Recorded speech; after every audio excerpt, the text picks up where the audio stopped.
여러분 안녕하십니까. 오늘도 좋은 주일 아침입니다. 오늘도 온라인으로 말씀을 업로드 하도록 하겠습니다. 지난 시간에 하나님이 쓰시는 이 시대에 맞는 신약의 종들에 관해서 요구하는 아주 높은 단계의 이야기, 자격 요건들에 관한 것을 말씀드렸습니다. 자기의 생명을 미워하지 않으면 안 된다 라고 하는 거, 그 얘기를 제가 지난 시간에 굉장히 무거운 주제를 던져드렸습니다. 이번 시간에도 그 정도 무게감 있는 이야기를 하나 더 하려고 합니다. 오늘 말씀의 제목은 구약과 신약의 일꾼 비교입니다. 여기에는 이제 세 가지 큰 주제들이 나오는데 엘리야, 여호수아 그리고 아간이 나옵니다. 엘리야가 이제 갈멜산에서 영적 대결을 벌이고 또 그리고 이사벨과 대결을 벌이는 바로 연이어서 있는 이 두 장면, 그리고 여호수아가 여리고성을 무너뜨리고 그 다음 성인 아이성 전투에서 패배하는 이 두 장면, 그리고 아이성 전투를 돌아보면서 회개하고 있던 여호수아가 하나님으로부터 발견한 잘못된 점, 아간이 숨긴 보물들, 이제 이런 이야기들을 가지고 구약과 신약의 일꾼 비교. 신약의 일꾼은 요 세 가지를 교훈 삼아서 하나님의 점검에 빠짐없이 자신을 보여드리고 자기를 부인할 것을 부인하고 바꿀 걸 바꾸고 고백할 걸 고백하고 그리고 새롭게 준비되어져 가야 된다라는 말씀을 드리고자 합니다.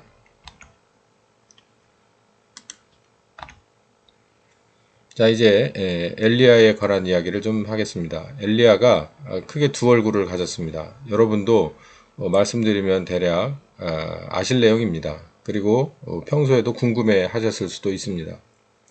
엘리야는 아주 이스라엘에 있어서 정말 거의 첫 번째 가는 능력의 권능의 종이죠. 갈멜산에서 거짓 선지자 400 그리고 450, 이세벨 측 바알 선지자 450, 아세라 측 선지자 400명. 이 사람들 합쳐 이제 850인이라고 말하죠. 이 사람들과 더불어서 영적인 대결을 벌였습니다. 하나님 앞에 자신은 혼자 나가서 재물을 쌓아놓고 하나님 앞에 이제 불을 구하고, 그리고 이제 뭐 아세라 측 또 뭐 이세벨에서 나온 바알 선지자, 그리고 아세라 측의 400인의 거짓 선지자죠. 이 사람들이 나와서 이제 자기가 믿는 신에 응답하는 그 불을 구하는데, 결국 여러분 아시다시피 이 850인을 상대로 해서 여호와 하나님 앞에 나간 한 명의 엘리야가 이기게 되는 거죠. 이 얼마나 정말 영화로 만들어도 극적인 그런 장면입니까? 850인이면 정말 이 적은 숫자가 아니잖아요. 850인이면 아마 그 제단 옆으로 빼곡히 들어차 있을 겁니다. 아마 모자랐을 수도 있겠죠. 이 사람들이 한 번씩 한 마디만 했어도 850마디고, 이 사람들이 소리를 질렀으면 그 주변에서 아주 멀리 굵게 울려 퍼졌겠죠.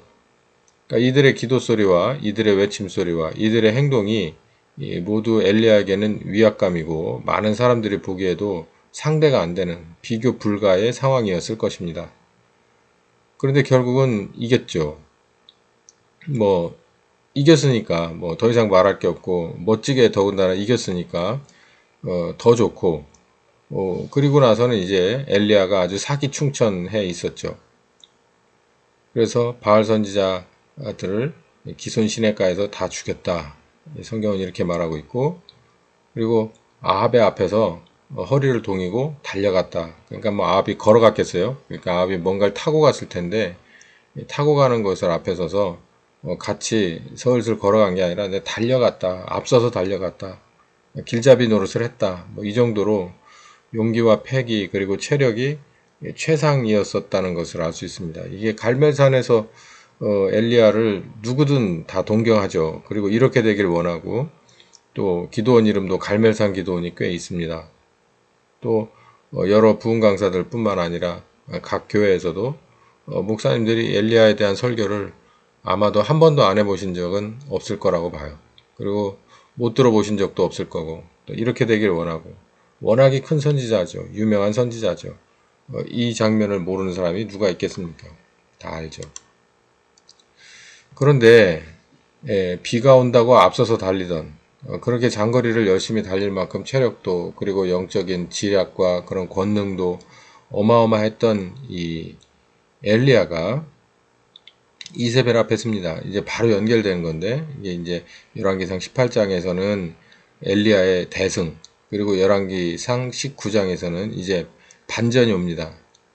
이제 이세벨이 이제 엘리야를 막아서는 그런 장면이 나오는데요. 이세벨이 이렇게 19장 2절에 말합니다. 이세벨이 사자를 엘리야에게 보내어 이르되 내가 내일 이맘때에 정녕 내 생명을 저 사람들 중 한 사람 같이 되게 할 것이다. 아니면 신들이 내게 벌을 내림이 마땅하다. 이게 850명의 자기와 연관된 그리고 자기 직속 그런 그 선지자들을 잃고서 이세벨도 물론 화가 머리끝까지 났겠죠. 그런데 이세벨도 대단합니다. 엘리야가 850인을 막아섰던 것처럼 850인을 누르고 의기양양하게 이제 궁으로 돌아오고 있는 엘리야를 막아선 거예요. 이세벨 혼자. 물론 이제 뭐 왕비라고는 하지만 엘리야의 권세가 얼마나 컸겠습니까? 그리고 이제 자기 남편이 왕의 신임이 얼마나 컸겠어요. 그런데 엘리야에게 도착도 전에 이제 사자를 보내서 이런 식으로 크게 이제 먼저 포악을 떱니다. 근데 문제는 이 엘리야가 여기서 뭐라고 이유가 여기에 없지만 이 엘리야의 반응이 참 난감합니다. 이 생명을 보존하려 도망했다. 이제 3절에 이제 그렇게 나오는데 850명 거짓 선지자와 이 대결을 벌일 때도 사실은 이 목숨을 담보로 한 거거든요. 거기서 지면 어떻게 되는 겁니까? 그 진 사람들 죽었잖아요. 이제 목숨을 걸고 자기가 믿는 신 앞에 서서 응답을 받기를 원했던 건데 이 상황에서 이세벨 앞에서 생명을 보존하려 도망갔다. 브엘세바의 사안을 놔두고 갔다. 광야로 하룻길을 혼자 들어갔다. 누구도 모르는 데죠. 사환을 데리고 가면 사환이 다 알 거 아니에요. 어디로 들어간지를. 그러니까 사환도 길 중간에 그냥 놔두고 이제 광야, 길이 없는 곳으로 들어가서 하룻길을 갔다. 꽤 많이 갔겠죠. 그리고 어느 이름 없는 로뎀나무 아래에 있었다. 그러면서 됐다. 이제 스스로 만족하고 나는 여기가 내 마지막이길 바란다. 이게 이제 4절에 나오는 말씀인데 얼마나 이게 대비됩니까? 이게 정말 난감하죠. 어떻게 이렇게 장면이 완벽하게 바뀔 수가 있느냐. 예. 뭐 싸우다 지더라도 앞에 이제 서로 다윗처럼 용감하게 맞선 것도 아니고 이건 도망쳐서 스스로 합리화하면서 그냥 거기서 뭐 짧은 삶이라도 살다가 죽겠다. 로뎀나무 안에 앉아서 죽기를 구했다. 여호와여 넉넉합니다.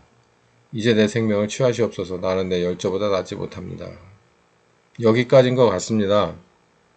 하나님 절 데려가십시오. 뭐 더 저에게 원하시는 게 있습니까? 뭐 이 정도 해드렸으면 되지 않을까요? 뭐 이 정도면 내 조상들보다는 좀 낫지 않을까요? 이제 이런 얘기죠. 최고로 겁 많고 연약한 모습을 보여줍니다. 또 이해하기 어려운 그 장면이 또 하나 있는데 여호수아의 이 전투 장면입니다. 여호수아에게는 여리고 정복 여호수아에게는 가나안 정복이라고 하는 큰 그 대업을 모세로부터 위임을 받고 어쩌면 오합지졸인 이 정말 촌뜨기 40년 동안 광야에서 정말 이 세상이 어떻게 돌아가는지 모르고 살던 밀봉되어 있던 사람들을 데리고 전쟁을 벌여야만 하는 그런 그런 이 지도자였죠. 어쨌든 여호수아의 믿음은 오래전부터 단련되어 있었기에 이제 여리고성이라고 하는 정복 전쟁 들어갑니다. 여호수아 6장을 배경으로 하고 있는데 요단강 서안에 있는 한 9,000년 전부터 있었던 것으로 추정된 세계에서 가장 오래된 도시 중에 하나다. 굉장히 역사와 전통이 깊은 데라는 거죠. 그렇죠. 이게 이제 이렇게 오래된 도시는 이유가 있습니다. 그 지형적으로 보나 또 여건이 사람이 살기에 아주 최적의 조건이기 때문에 그런 거죠. 그렇지 않으면은 거기에서 그렇게 오래 전부터 도시를 형성하고 살 수가 없잖아요. 뭐 여러 가지가 적으로부터 방어해주는 그 여러 가지 것들이나 아니면은 이 사통팔달의 이 그런 지형이라든가 또 물이라든가 여러 그 작물들이라든가 많은 것들이 여건이 조성되어 있는 곳이라는 거죠. 9,000년, BC 9,000년 전부터라니 얼마나 이게 긴 역사를 가지고 있습니까? 이런 이 여리고성 이 정복을 위해서 그러니까 이게 규모가 굉장히 크고 여기를 지키는 세력들도 굉장히 탄탄했을 거란 얘기죠. 그래서 여호수아 6장 1절에 이렇게 나왔습니다. 이스라엘 자손들로 인해서 주변이 뒤숭숭하니까 여리고를 굳게 닫았다. 이 큰 도시가 셧다운을 한 거예요. 그러니까 뭐 모두 닫아서 이제 뭐 이 폭풍 전야가 된 거죠. 그러니까 이들이 얼마나 긴장을 하고 많은 것을 준비하고 있겠어요. 물론 뭐 두려워 떨기도 했지만 그냥 가만히 있지는 않았겠죠. 여리고는 굳게 닫혔고 출입하는 자가 없었다. 이게 이제 이 거북이가 자기 등딱지 안으로 밖에 있던 것을 다 집어넣고 이제 방어 자세를 취한 거죠. 이렇게만 해도 사실은 이 여호수아가 자기가 데리고 있는 그 자기 백성들하고 이게 침입하기가 쉽지가 않거든요. 그래서 하나님은 하나님의 방법을 씁니다. 하루에 한 바퀴씩 여리고성을 돌면서 이제 순례를 하는 거죠. 그래서 이제 1일부터 6일까지 그런 식으로 하루에 한 바퀴씩 돌고 그 다음에 마지막 날인 7일째는 7바퀴를 돌아요. 그리고 나서 이제 제사장이 나팔을 불고 전체 고함을 질러서 이제 성벽이 무너졌다라고 하는 이런 무슨 정말 쉽게 이해할 수 없는 받아들이기 어려운 그런 일이 벌어지죠. 그리고 나서 이제 들어가서 정복을 하게 됩니다. 결국은 이겼어요. 그래서 이 여리고성 정복 전투는 여호수아에게 있어서 그리고 이스라엘 백성들에게 있어서 굉장히 중요한 사기를 아주 극대화시켜주는 여호수아 이스라엘 정복군의 최상의 상태, 영육간의 최상의 상태를 만들어주는 그런 전투가 되죠. 왜냐하면 저걸 우리가 이길 수 있을까? 정탐을 해보고 다 해도 뭐 참 쉽지 않은 난공불락인데 이걸 어떻게 이길 수 있을까 했는데 하나님의 방법으로 하나님께서 앞서가셔서 싸우고 그래서 결국 이겼다. 이제 이런 의의를 두는 건데 그 다음이 문제입니다. 이제 아이성을 치러 갔는데 아이성은 규모가 작아요. 그래서 전부 다 들어갈 필요도 없고 불과 아주 소수만 보내면 될 것 같다. 그러나 아시다시피 정복을 실패했어요. 뿐만 아니라 정복을 실패한 것 그 이상으로 군사와 백성들의 사기가 완벽하게 땅에 떨어졌습니다. 왜냐하면 뭐 그렇겠죠. 이제 비교가 되죠. 이 여리고성과 아이성은 상대가 되지 않는데 이렇게 졌다 이 말이죠. 이거를 어떻게 이해를 하겠나? 하나님이 늘 함께 하시더니 이 작은 성은 왜 하나님이 함께 하시지 않았나? 뭐 이제 이런 데서부터 출발해서 우리가 뭐 다 그렇지 자포자기하는 데까지 사기가 완벽하게 폭락 이제 했죠. 이것도 이제 쉽게 이해할 수 없는 그런 패배입니다. 쉽게 이해하기 어려운 이 극반전의 이 두 사건의 이유를 한번 좀 찾아볼 필요가 있겠습니다. 엘리야의 경우는 열왕기상 19장 11절에서 12절에 보면 이와 같은 얘기가 나오는데 여호와께서 가라사대 너는 나가서 여호와의 앞에 산에 섰으라. 이게 무슨 장면이냐면 아까 로뎀나무 얘기까지 했잖아요. 로뎀나무 밑에서 있다가 엘리야가 정말 거기서 정말 죽을 상황이 됩니다. 왜냐하면 뭐 광야에서 먹을 것도 마실 것도 또 이 온도 차이, 그 추위와 더위도 뭐 그러니까 사람이 점점 쇠약해져 갈 때 하나님께서 이제 뭐 까마귀 그리고 이제 또 먹여주셔서 이렇게 하나님 앞으로 호렙산 앞으로 이제 자꾸 이끌어 갑니다. 이끌어 가서 이제 이 바로 그 산 앞에 섰을 때 얘기죠. 그래서 여호와께서 너는 나가서 여호와의 앞에서 산에 섰으라. 그러니까 모세하고 비슷한 상황이 된 거예요. 하나님 앞에 선 거죠. 그러니까 엘리야가 이제 하나님의 부르심을 받은 겁니다. 그래서 여호와께서 지나신다. 그 산에서 여호와께서 지나시는데 이 모세와 장면이 이제 많이 비슷해요. 여호와께서 그 산에서 지나가시는데 여호와의 앞에 크고 강한 바람이 산을 가르고 바위를 부순다. 그러니까 이 하나님 앞에서 뭔가가 지나가는 거예요. 하나님 앞에 뭔가가 이렇게 지나가는데 얼마나 큰 바람인지 산을 가르고 바위를 부술 만큼의 어마어마한 것이 그 힘이 지나가는 겁니다. 근데 문제는 그 안에 여호와께서는 계시지 않더라. 이걸 발견한 겁니다. 그러니까 이 엘리야는 이렇게 생각했겠죠. 크고 강한 바람, 얼마나 크고 산을 가르고 바위를 부술 수 있는 그 바람 안에 여호와께서 계시지 않겠냐 이렇게 확신을 하고 있는데 신기한 것은 뭐냐면 이게 엘리야가 그걸 발견한 거예요. 그 안에 여호와 하나님께서 계시지 않았다.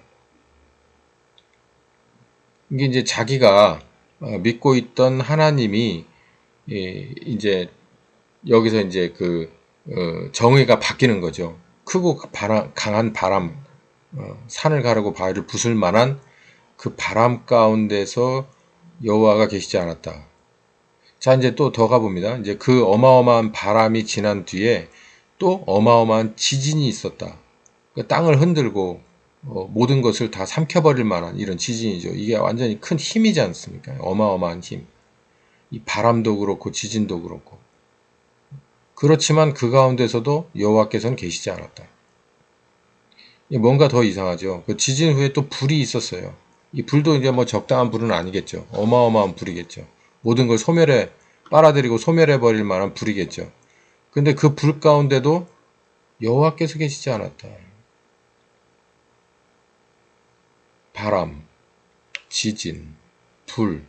그러니까 적당히가 아니라 어마어마한 힘을 가진, 그리고 힘이 눈앞에서 왔다 갔다 한, 이게 이제 850명 선지자들 앞에선 그 엘리야 자신의 상태인 거죠. 크고 강한 바람과 같은, 그리고 땅을 움직일 만한 힘을 가진 지진, 그리고 모든 걸 소멸할 것 같은 이 불 같은 자신을 본 거예요. 이게 바로 하나님이 함께 하시며 하나님이 하시는 일이 아니겠냐 이렇게 생각을 한 거죠. 근데 이 엘리야가 그걸 발견합니다. 그 안에 여호와께서 계시지 않았다. 자, 그러면 여호와는 어디 계시나? 맨 마지막 장면에 나옵니다. 불이 지나간 뒤에 세미한 소리가 있다. 이 세미한 소리, 여기에 여호와 하나님께서 계셨다.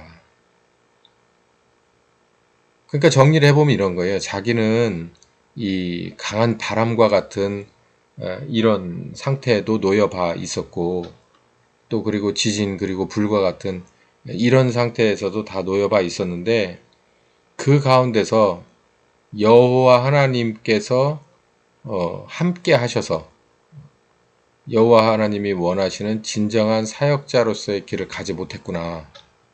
그러니까 뭐 이렇게 설명하면 너무 과한 표현인지 모르겠지만 껍데기 아니냐 이제 이렇게 본 거죠. 근데 정말 알맹이는 어디에서 나오냐면 이 세미한 소리 가운데서 나왔다. 이 세미한 소리가 무슨 소리냐면은 하나님의 계획을 말하는 겁니다. 그래서 이 13절부터 이제 14, 15절까지 이 다음에 이 세미한 하나님의 소리가 어떻게 나오냐면 앞으로 엘리야가 해야 될 일에 대해서 알려줍니다. 그래서 누구를 뭐 기름을 붓고 또 누구를 제자를 삼고 또 누구를 뭘 하고 하는 이런 얘기들, 그리고 앞으로 이스라엘이 어떻게 상황이 전개될 것이다라고 하는 이런 얘기가 이제 나오는데, 바로 그 얘기가 바로 여기서 이제 엘리야가 말하고 있는 세미한 소리입니다. 여기서 우리가 이제 무엇을 볼 수 있을까요? 우리는 대부분 그렇게 생각하죠. 권능의 하나님, 권능의 하나님, 힘이 센 권세와 능력의 하나님을 우리는 원해요. 그런 하나님을 또 부르고 구합니다. 또 그만한 힘을 가진 또 다른 차원에서 해법이신 하나님을 우리는 바라고 믿고 또 구하죠. 근데 얼마나 이 세미한 소리에 우리가 귀를 기울였느냐는 거예요. 이 여지없이 한 방에 날아가 버린 이야기. 이런 겁니다. 이제 제가 조금 연결해서 말씀드리면 이세벨이 나와서 이러고 저러고 얘기를 했을 때 죽이겠다. 뭐 죽일 수도 있겠죠. 왜냐하면 그 당시에 왕의 그 머리 꼭대기에 앉아서 이 권세의 배경이었기 때문에 이 배후 조종자였기 때문에 어떤 식으로든 그냥 이 뭐예요 그 암살자를 보내서든 어떻게 해서든 엘리야를 죽일 수 있지 않았을까. 뭐 이제 이런 그런 그 막강한 힘을 가진 당시의 그 세력가이기는 하죠. 그래서 이제 와서 이러저러한 위협을 합니다. 그래서 이제 가장 이 무서울 만한 위협이 바로 너도 똑같이 저 선지자들 중에 하나처럼 내일 이쯤 되면 죽을 거다. 이렇게 이제 일종의 선전포고를 한 거죠. 근데 거기서 그냥 무너져 버린 거예요. 크고 바람과 같은, 그리고 지진과 같은, 그리고 불과 같은 자신이 무너져 버린 겁니다. 왜냐하면 내일에 관한 확신이 없기 때문이죠.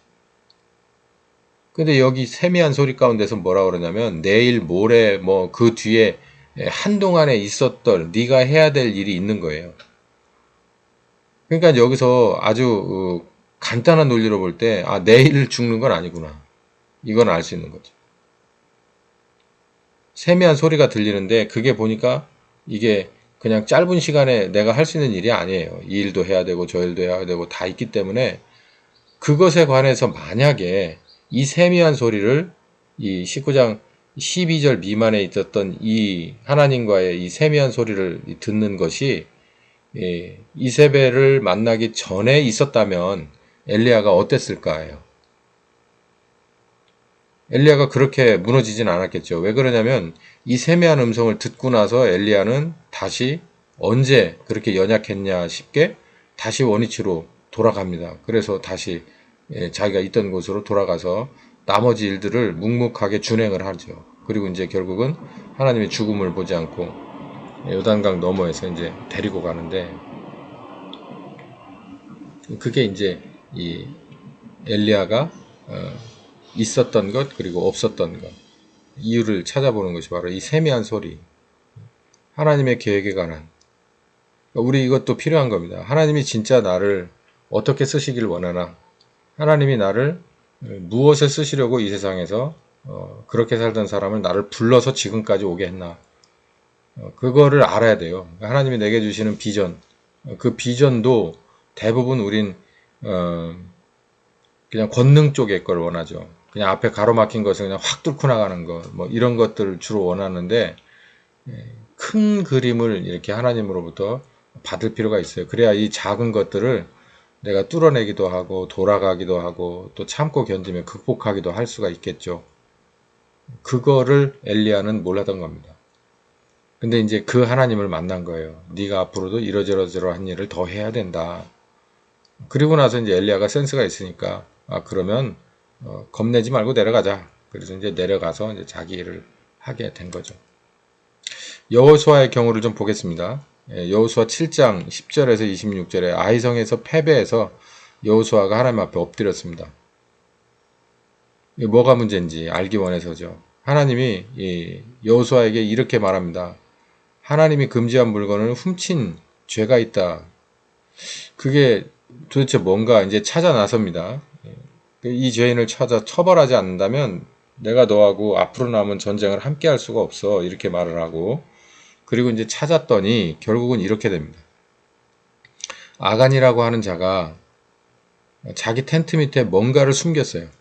금지한 물건들을 숨겼는데 그게 이런 겁니다. 이제 바벨론의 외투 한 벌. 그 이제 이 개혁성경에는 이제 신할산의 아름다운 외투 한 벌. 그다음에 50세겔 금덩이, 그다음에 200세겔의 은 이렇게 나오거든요. 이건 이제 다른 성경에 보면 이렇게 나옵니다. 이제 바벨론의 외투 한 벌, 바벨론의 아름다운 외투 한 벌. 그러니까 뭐라 해야 될까? 뭐 남자 신사복으로 말하면 뭐 휴고보스 정도 되는 건가? 뭐 여성들이라면 또 뭐가 있겠죠. 이제 좋은 외투 한 벌. 그러니까 바벨론이라고 하면은 당시에 최고의 문화잖아요. 문화의 그 뭐 파리라고 봐야 돼, 뭐 런던, 뭐 동경, 뭐 뉴욕, 뭐 또 우리나라도 뭐 강남 스타일, 뭐 어쨌든 정말 봐도 아 이거 진짜 최신상이구만, 이렇게 최고 유행을 앞서가는구나, 또 어떤 사람이 만들었구나 라고 할 만한 그런 외투 한 벌을 훔쳤어요. 그리고 한 570g의 금덩이를 훔쳤습니다. 그리고 200세겔, 그러니까 한 2.3kg의 은을 숨겼어요. 그걸 가져다가 자기의 장막, 자기 텐트 밑에다가 이렇게 파고 그 안에다가 이제 집어 넣어 놓고서 이제 자기 거를 만든 거죠. 감춘 겁니다. 그러니까 하나님이 하라고 한 전쟁에 인솔돼 가지고 나가서 전쟁을 벌였을 때 하나님이 금지한 물건들을 이렇게 전시품으로 은밀하게 가져다가 이렇게 감추어 놓은 것이 있는 거예요. 근데 하나님이 그거를 딱 찍었어요. 그래서 이 문제 정리하고 넘어가자 그래가지고 이랬습니다. 근데 이게 성경은 아간 한 사람만 이렇게 나오거든요.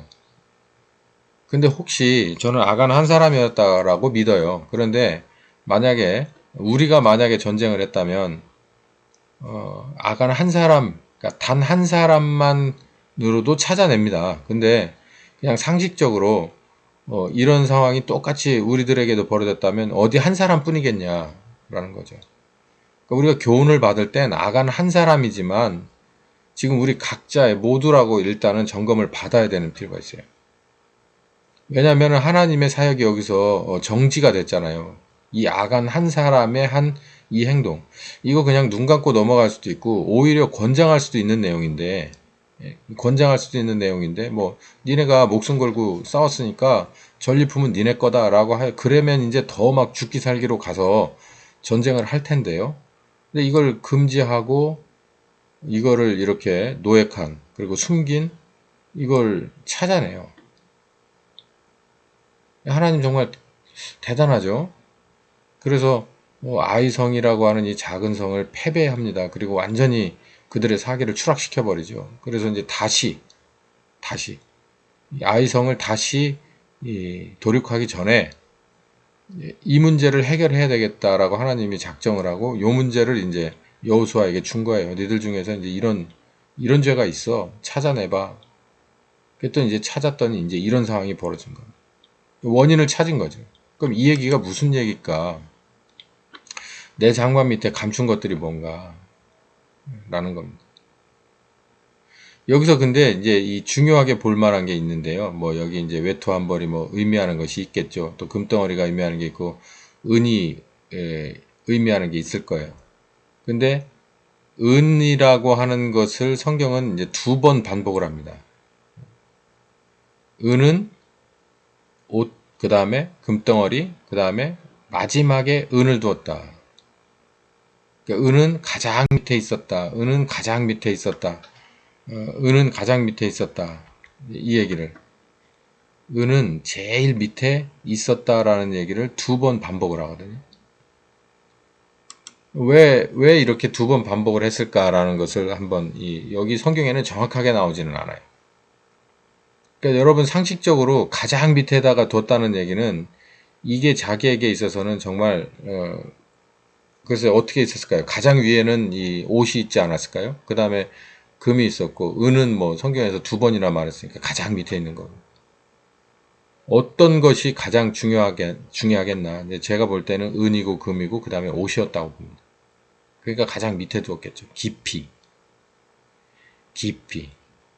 그러니까 내가 외투는 뭐 남들에게 발각이 돼도, 그리고 또 뭔 일 있으면 가장 먼저 꺼내서 이제 돈으로 바꿔서 금, 그 다음에 은, 이렇게 감춰둔 거죠.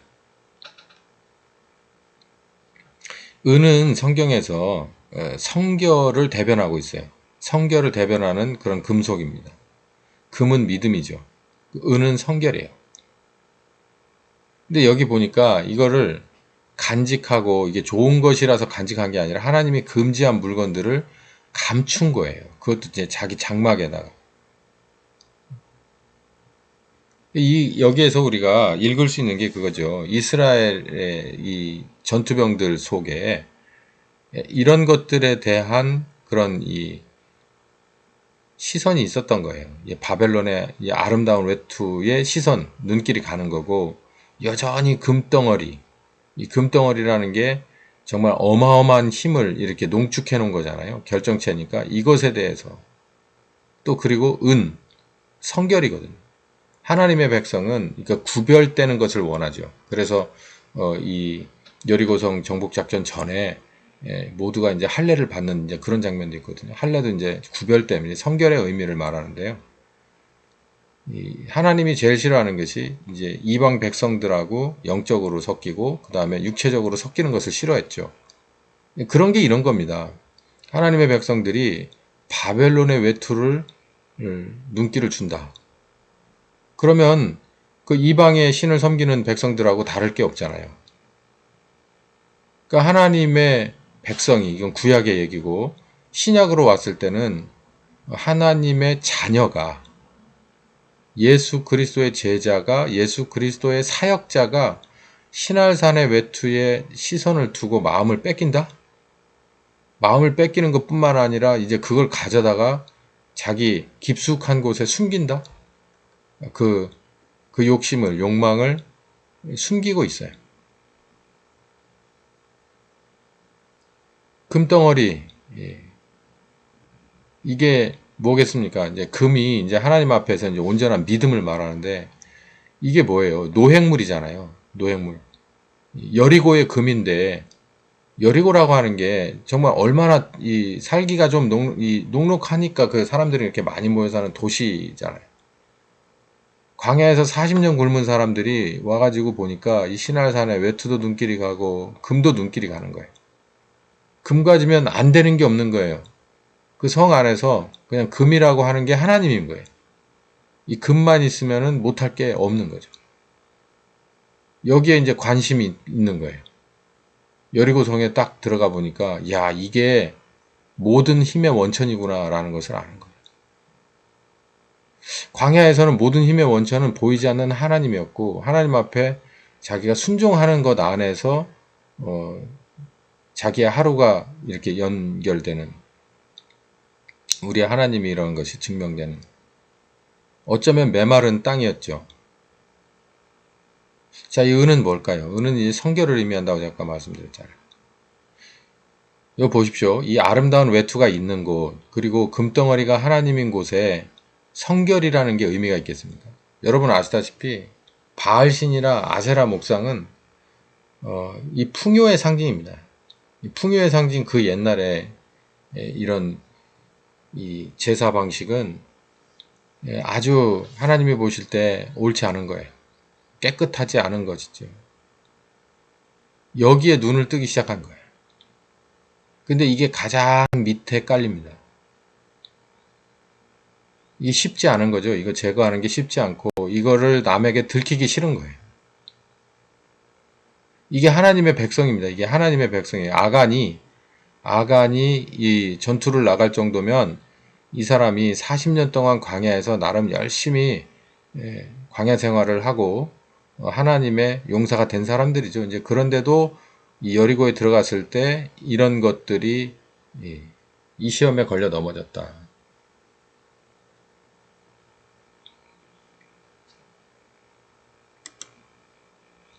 그래서 이제 이 엘리야와 그리고 이제 여호수아의 쉽게 이해하지 못할 그 극과 극 반전의 원인을 한번 찾아봤어요.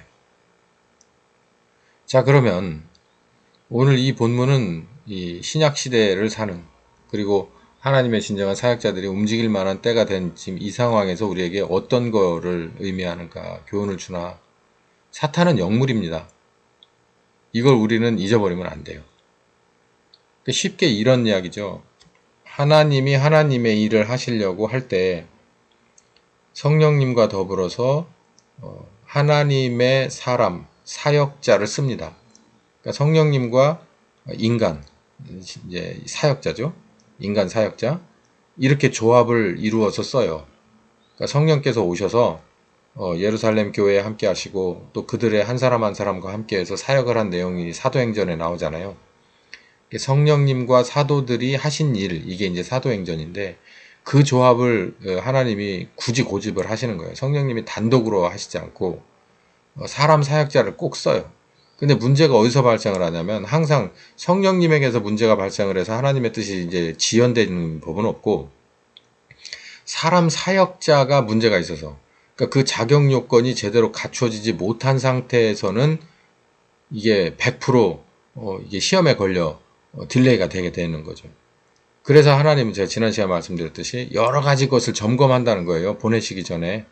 성령님이 사역으로 데리고 나가기 전에 여러 가지 것들을 점검을 합니다. 왜냐하면 사탄이 보통이 아니기 때문에 뭐 사탄에게 시험을 받아 넘어질 성령님 절대 아니시잖아요. 그렇기 때문에 이제 결국은 약점은 어디에 있느냐면 사람 사역자들에게 약점이 있는데 이게 성령님이 대부분의 일을 앞장서서 하시더라도 그 뒤에 따라오면서 뒤 작업만 하고 따라오는 인간 사역자도 굉장히 중요하거든요. 그 중요한 것 중에 가장 큰 게 뭐냐면 사탄에게 걸려 넘어지지만 않아도 그러니까 2인 삼각경기를 보세요. 발 걸어져 넘어지지만 않아도 보폭이 좁게라도 계속해서 뛸 수 있다면 성령께서 끌어가시면은 우리를 반절 업고 안고 이렇게 해서 뛰어가시면은 결승전에 도달할 수가 있거든요. 근데 이제 가다가 힘 빠진다고 이제 주저앉아 버리거나 이 약해서 넘어지거나 이러면 뭐 줄이 풀러지거나 이제 이러면은 이제 그건 이제 경기하기가 어려워지는 거죠. 그래서 지난 시간에 이제 사역자로서 기본적으로 갖춰야 될 것들이 뭐다. 이제 그 중에서도 가장 높은 이 요구사항 중에 자기 목숨이 있다. 이제 이런 얘기를 드렸고, 오늘도 마찬가지입니다. 사탄은 영물이기 때문에 알아요. 성령님이 어떤 존재인지를 알기 때문에 뭐 거기다는 이제 대볼 필요도 없지만 이제 사람이 약점이 있다는 걸 알기 때문에 그 약점을 한번 훑어봅니다. 영물이 이렇게 훑어보는데 약점을 모르겠어요. 여기 보십시오. 마태복음 4장 1절부터 10절 여러분 아시다시피 하나님의 아들, 몸을 입으신 하나님의 아들, 40일 금식하시는 하나님의 아들을 3번을 시험합니다. 그 3가지 시험이요. 누구에게나 있어요. 누구에게나 있는 가장 극복하기 어려운 그런 시험 3가지를 하는 거 보세요. 저는 하나님의 아들이니까 뭐 그럴 필요 있겠어? 하나님의 아들도 시험을 받아요. 자, 이제 더 나가서 누가복음 22장 31절에 보면 예수님이 이렇게 얘기해요. 시몬아 시몬아 보라 사탄이 너를 밀가부로 타려고 요구하였으나 그러나 내가 너를 위하여 내 믿음이 떨어지지 않기를 기도했다. 여기 보면 사단이 너를 밀가부로 타라고. 여러분 밀가부르는 걸 한번 인터넷 검색해서 찾아보세요. 어떤 건지 동영상도 많이 나올 텐데요.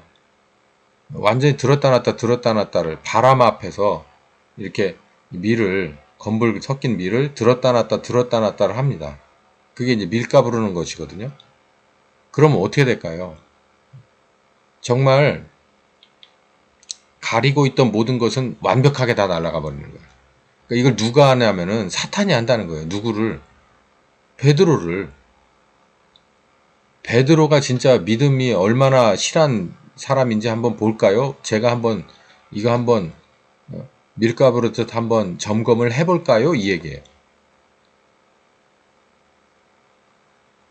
그러니까 우리 중에서 우리 속에 뭔가 뭐 하나님 앞에 뿐만 아니라 이 사탄은 아는 거예요. 이게 어디가 문제가 있고 어디가 감춰진 은이 있고 감춰진 금이 있고 어디가 감춰진 이 외투가 있는지를 다 아는 거예요. 이 사탄이.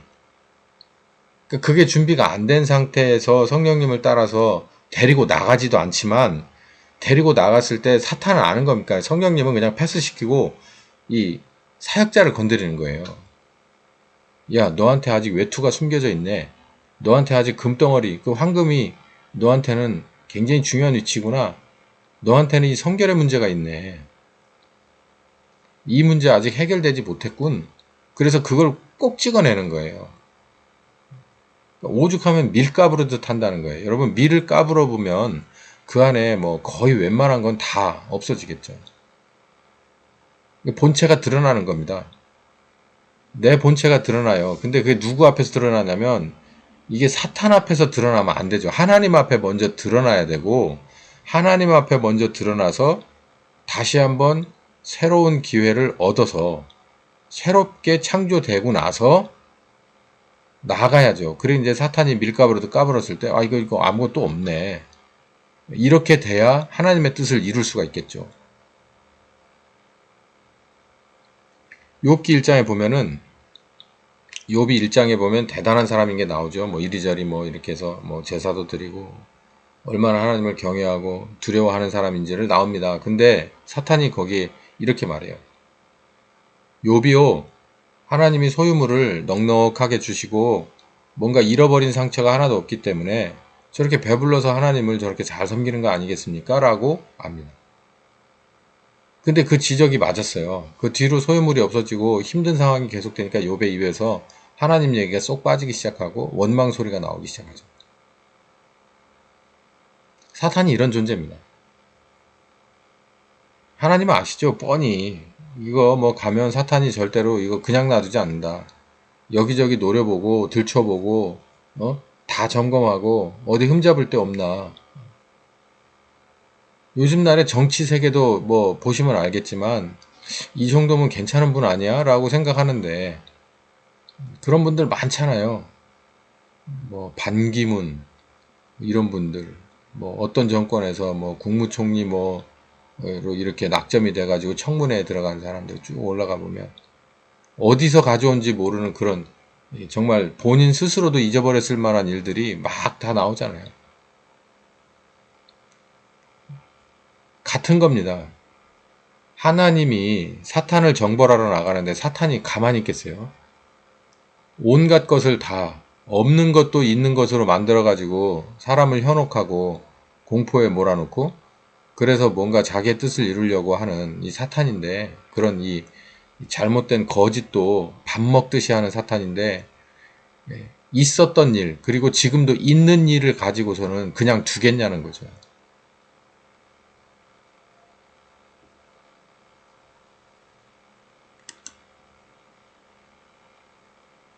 이제 구약의 일꾼들은 약점이 있었습니다. 이게 제가 하는 말이 아니라 히브리서 7장에서 히브리서 저자가 하는 말인데요. 구약에는 제사장들도 약점이 있었다 이렇게 말하고 있어요. 그런데 신약의 제사장이신 예수님은 온전하신 아들이 제사장이 되셨다. 그러니까 약점을 가져도 뭐 목회도 할 수 있고 가르치는 일도 할 수 있고 할 수 있어요. 구약의 차원에서의 한계는 사람을 바꾸지 못한다는 거죠. 신약의 일꾼은 사람을 바꾸시는 성령님과 함께합니다. 그렇기 때문에 조건도 꽤 까다로워요.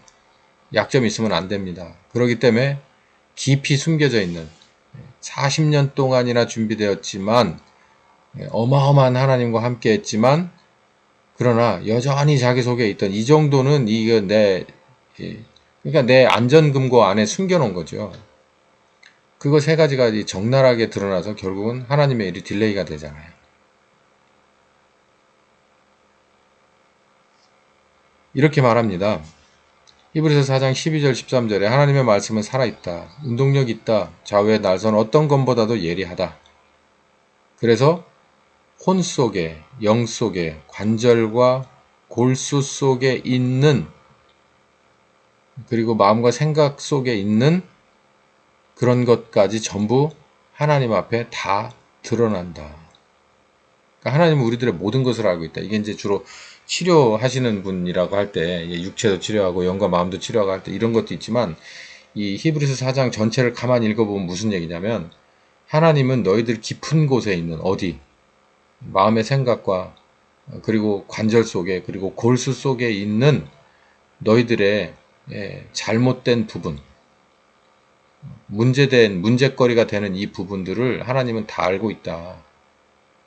그렇기 때문에 죄악 가운데 빠지면 안 된다. 이제 이런 얘기를 하고 있는 게 히브리서 4장이거든요. 신약의 일꾼은 하나님이 만들어서 쓰십니다. 그래서 하나님이 보실 때 약점이 될 만한 부분들은 이거를 도려내길 원해요. 드러내서 잘라내고 새롭게 만들어서 성령님과 더불어서 쓰기를 원합니다. 이게 어려운 일이죠. 여러분 생각해 보세요. 내 텐트 장막 속에 감춘 거예요. 이게 얼마나 어쩌면 이게 그냥 이 정도는 이렇게 생각할 수도 있지 않겠어요? 권장도 하는데 다른 전쟁의 다른 수장들은 하나님은 근데 그렇지 않아요. 물론 마귀가 이걸 알고 이걸 파고들 여지를 두지 않는 것도 있지만 그것과 연관지어서 결국 이 사람은 이것이 결국은 우상이 될 수 있고 이것으로 인해서 그 사람과 그리고 그 모둠과 또 하나님의 이름까지 또 하나님의 뜻까지 딜레이 시키고 영광을 가리는 이런 상황이 될 수 있는 거죠. 빌미죠. 씨앗입니다. 씨앗. 잘못된 죄의 씨앗이죠. 이런 것들도 하나님은 다 체크를 한다라는 거예요. 오늘은 이 극과 극의 이 두 장면들을 봤습니다. 여호수아의 이 아이성 전투, 그 다음에 엘리야의 이세벨 앞에서의 이 장면을 보면서 아간이 숨긴 보물들, 그리고 엘리야가 듣지 못했던 하나님의 세미한 음성, 그리고 이제 하나님의 권능에만 치우쳐 있던 거죠. 신약의 일꾼은 이걸 극복해야 됩니다. 성령님은 우리를 아시죠. 그래서 단계별로 필요하다면은 우리의 관절을 쪼개고 또 필요하다면은 골수를 쪼갭니다. 그 안에 깊숙이 들어있던 것, 깊숙이 들어있어서 너나 할 것 없이 그냥 쉽게 넘어갈 수도 있고 못 찾아볼 수도 있겠지만 결국 그것이 큰 것을 만든, 큰 문제를 만들 수 있는 것이라면 결국은 그것까지라도 다 해결하려고 하는 분이다. 우리는 예수 믿고 이제 바뀐 사람들로 한참 왔다고 쳐서 많은 예전에 있었던 잘못들이 이제는 이제 새롭게 창조됐겠죠. 용서받고 새로운 기회를 얻고 또 뿐만 아니라 성령님 따라서 말씀 따라서 자기를 부인하고 십자가를 져서 많은 것들이 이제 회복되고 정상의 살이 올랐을 수 있어요. 그러나 그 가운데 있는 작은 소지라도 하나님이 보실 때 있다면 하나님의 계획과 하나님의 방법대로 진행돼야 됩니다. 그래서 하시라도 뭔가 걸려서 그걸로 인해서 하나님의 영광을 가리우고 또 뜻이 딜레이 되는 이런 일이 없도록 해야 되는 게 맞아요. 이 아주 세밀한 음성이 우리 가운데에서 있을 때 우리는 정말 순종하는 것이 옳습니다. 자기 텐트 안에 깊은 곳에 이 정도면 전리품 아니겠어? 이렇게 가져가고 싶은 것이 누구나 다 있을 거예요. 이것까지도 하나님은 보십니다. 그래서 어디다 내놓겠어요? 세상에 사탄 앞에 내놔도 봐라, 내가 만든 피조물 볼래? 전혀 다른 피조물이지? 한번 돌아봐. 이렇게 내놓고 빛과 소금의 역할을 다 하는 모습을 사탄에게 보여서 영광 받으시길, 아주 완벽한 승리자로서 굳게 서시길 원하시는 거죠. 세상이 혼탁하고 어지럽습니다. 생각 같아서는 하나님 저를 들어서 모세와 같이 홍해를 가르십시오.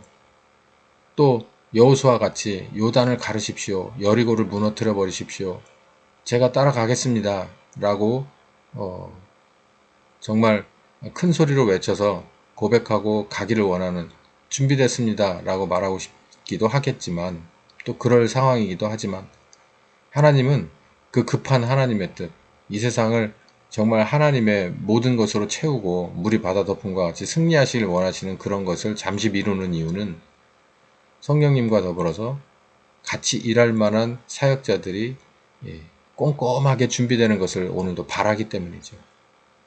그 사람의 규모가 크든 작든 그 사람 안에선 하나님이 만든 거다라고 하는 정말 완벽함이 그 안에 있길 바라는 거예요.